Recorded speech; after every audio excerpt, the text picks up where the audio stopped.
কেবিনেটে অসমৰ বিভিন্ন বিভাগত কাম কৰি থকা 1231 জন আৰু অসম সচিবালয়ত কাম কৰি থকা 99 গৰাকী কেজুৱেল ফিক্স পে এমপ্লয়িজক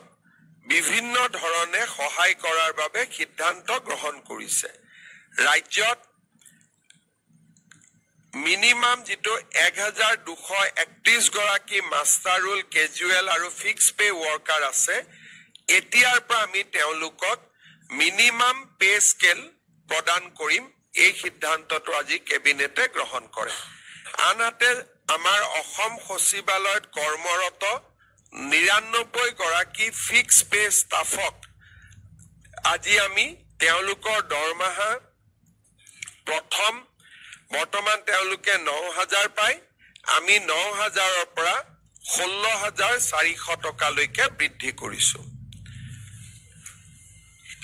আপোনালোকে জানে যে অহাকালি আমাৰ সমগ্ৰ ৰাজ্যতে অৰুণোদয় আঁচনিৰ তৃতীয় সংস্কৰণ শুভাৰম্ভ হ'ব ৰাজ্যৰ 30 লাখ লোকে এই অৰুণোদয় আঁচনিৰ ধন কালিৰ পৰা পাবৰ বাবে আৰম্ভ হ'ব অৱশ্যে বিটিচিৰ সিলেকশনৰ প্ৰক্ৰিয়া এতিয়াও চলি আছে সেইবাবে বিটিচিৰ হিতাধিকাৰী সকলক পুঁজি দিওঁতে আৰু কিছু পলম হ'ব কিন্তু অহাকালি যি 30 লাখ আইমাতৃয়ে অৰুণোদয় আঁচনি লাভ কৰিব এই অৰুণোদয় আঁচনিত আমি আৰু এটা নতুন সংশোধনী আনিছো আমাৰ যিবিলাক জীৱিকা সখী বাইদেউ আছে গাঁৱত তেওঁলোকক কেতিয়াবা জীৱিকা সখী বুলি কয় কেতিয়াবা পশু সখী বুলি কয় কেতিয়াবা বেংক সখী বুলি কয় আসাম ষ্টেট ৰুৰেল লাইভলিহুড মিছনত কাম কৰা কমিউনিটি কেডাৰৰ সকলো জীৱিকা সখী বেংক সখী বাইদেউক